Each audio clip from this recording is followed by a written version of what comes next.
Hello, welcome once again to Lehto's Law. I'm Steve Lehto. Several people sent me an article out of the New York Times, and yes, we finally have questions about what happens when a crime gets committed in outer space. It's a jurisdictional issue, and the story was written by Mike Baker. Several people passed this along to me. Thank you very much. But Summer Warden is a former Air Force intelligence officer who lives in Kansas. She's been in the midst of a bitter separation and parenting dispute for much of the past year. So she was surprised when she noticed that her estranged spouse still seemed to know things about her spending. Had she bought a car? How could she afford that? So Ms. Warden started doing a little bit of digging on this, and she asked her bank about the locations of the computers that had accessed her bank account using her login credentials. The bank told her that one of the computers belonged to NASA.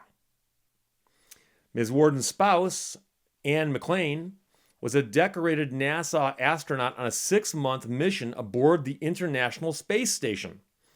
She's about to be part of NASA's first all-female spacewalk, but the couple's domestic troubles on Earth, it seemed, had extended now into space. Ms. McLean acknowledged that she'd accessed the bank account from space, insisting through a lawyer that she's merely shepherding the couple's still intertwined finances. Ms. Warden, of course, disagreed. She filed a complaint with the Federal Trade Commission, and her family lodged one with NASA's Office of the Inspector General, accusing Ms. McLean of identity theft and improper access to Ms. Warden's private financial records. Investigators from the Inspector General's office have since contacted Ms. Warden and Ms. McLean, trying to get to the bottom of what may be the first allegation of a crime committed in space. And Ms. Warden said, "I was pretty appalled that she'd go that far. I knew it was not okay."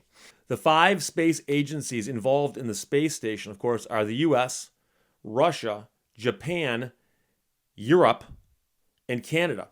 And they've long established procedures to handle any jurisdictional questions that arise when astronauts of various nations are orbiting Earth together. But Mark Sundahl, director of the Global Space Law Center, yes, they have one, it's at the Cleveland State University, said he's not aware of any previous allegation of a crime actually being committed in space. NASA officials said they were also unaware of any crimes committed on the space station. Ms. McLean, who's now back on Earth, submitted to an under oath interview with the Inspector General last week. She contends that she's merely doing what she's always done, which is keep track of the family's finances. She strenuously denies that she did anything improper, says her lawyer, who added that the astronaut is in fact totally cooperating with the investigation. The attorney said the bank access from space was an attempt to make sure that there were sufficient funds in Ms. Warden's account to pay bills and care for the child that they had been raising together at one point. Ms. McLean had done the same throughout the relationship, he said, with Ms. Warden's full knowledge. Ms. McLean continued using the password that she'd previously used and never heard from Ms. Warden that the account was now off limits. A complaint involving bank access from outer space is just one of a number of complex legal issues that have emerged in the age of routine space travel, and these are issues that are expected to grow with the onset of space tourism. There's some other crimes that were associated with NASA and going into outer space. In 2011, NASA organized a sting operation targeting a space engineer's widow looking to sell moon rocks. In 2013, a Russian satellite was damaged after colliding with debris from a satellite that China had destroyed in a 2007 missile test. And in 2017, an Austrian businessman sued a space tourism company, seeking to recover his deposit for a planned trip that hadn't happened as fast as he would have liked. So Mr. Sundahl says, just because it's in space doesn't mean it's not subject to the law. One potential issue that could arise with any criminal case or lawsuit over extraterrestrial bank communications, Mr. Sundahl said, would be discovery. And in lawsuits, discovery is where the parties can investigate the other side's claims. And so obviously one of the things that would be discoverable would be the banking information that's contained on a computer. And it might not be the case that NASA wants attorneys and other people poking around at their computers, because presumably those need to be secure on some level. The couple's dispute, by the way, revolved largely around Ms. Warden's son, who was born about a year before the two met. Ms. Warden, who had previously worked at the National Security Agency, resisted allowing Ms. McLean to adopt the child even after the two were married at the end of 2014. In early 2018, while the couple was still married, Ms. McLean went to a local court in the Houston area to ask a judge to grant her shared parenting rights and the exclusive right to designate the primary residence of the child if the parties could not reach a mutual agreement. She contended that Ms. Warden had an explosive temper and was making poor financial decisions, and she wanted the court to legally validate my established and deep parental relationship with the young boy. Around the same time, Ms. McLean apparently posted official NASA photos, which have now been deleted from her Twitter account, but they showed her in an astronaut suit alongside Ms. Warden's son with the statement, "The hardest part about training for space is the 4-year-old I have to leave behind every time I walk out the door." And that apparently upset Ms. Warden further, as she did not want Ms. McLean to ever claim to be the mother of the child. So, these are fairly typical disputes that couples have when they break up.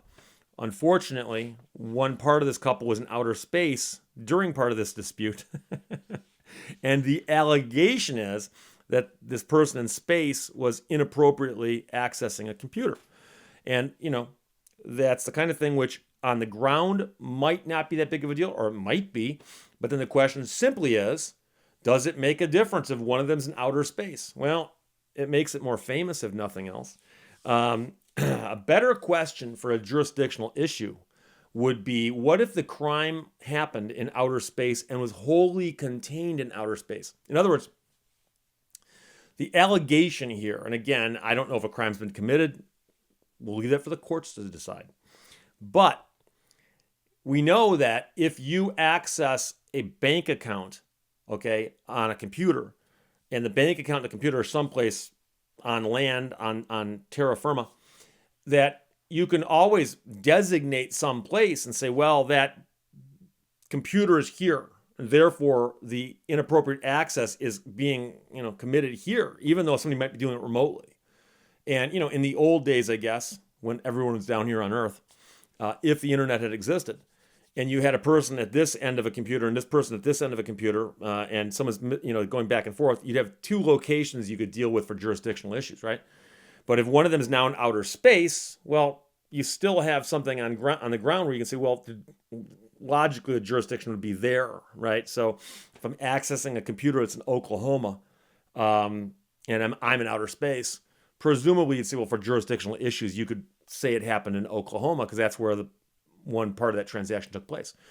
But like I said, the bigger issue is, let's suppose, heaven forbid, that somebody on board the space station killed someone else on board the space station. So you have a murder that takes place in outer space. Now the question is, where does that get tried? Presumably, if you've got people on the International Space Station from different nations, the victim, their country might want to try the case in their country. And so then you get back to the situation where, well, the problem is that the people who are members of the International Space Station organization not only involve the United States, Russia, Japan, Canada, but also Europe, which is not a country, it's a place, it's a continent. So that's a more interesting issue. Now, I believe from what I've read here, and I've read elsewhere, and again, they have long established procedures to handle jurisdictional questions that arise. Okay? Well, obviously a murder has not arisen yet in outer space. But if one did, you can imagine the brouhaha which would ensue. Because I'm just going to make stuff up here, but let's suppose that a person from country A kills a person from country B. And of course, people in country B will be screaming and yelling, saying, hey, we got to have that trial here. And of course, the people from country A are going to be saying, no, person deserves a fair trial, which can only be assured in country A. So again, I'm sure they've got some rules on this.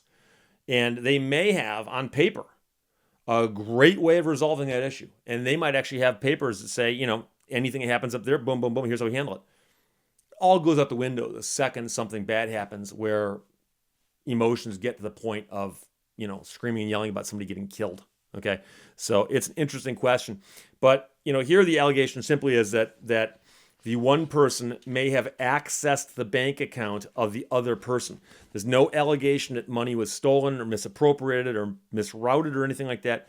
If anything, it sounds like the allegation, again, is that the person was simply eavesdropping or watching or monitoring someone else's bank account. Don't get me wrong, that very well could be a crime, very well may be a crime, but we'll have to see how it plays out. But, like I have a bank account and I log on periodically and I check the balance. Now, there's no one else who's got my password with my permission. No one else checks my bank account. So if anybody ever came to me and said, Steve, by the way, just to let you know, there's some guy in Venezuela who's accessing your bank account, I'd be upset by that. Okay. And I want to put a stop to it. And then, of course, if any harm had come other than simply the accessing of it, I might want someone prosecuted for that. Of course, how do we prosecute somebody in Venezuela? I don't know. Probably about the same as trying to prosecute somebody from outer space, except that the people from outer space do eventually come back, and we know where they are when they come back. So that's the situation. But they're saying this very well could be a first in that sense, in that the allegation raised here is that someone may have committed a crime while in outer space. And so where do they go? Maybe we need space court. And if nothing else, we should invent one just so we can have a really cool reality show. Space court with a space judge handing down space sentences. There you go. New York Times. Questions or comments, put them below. Otherwise, talk to you later.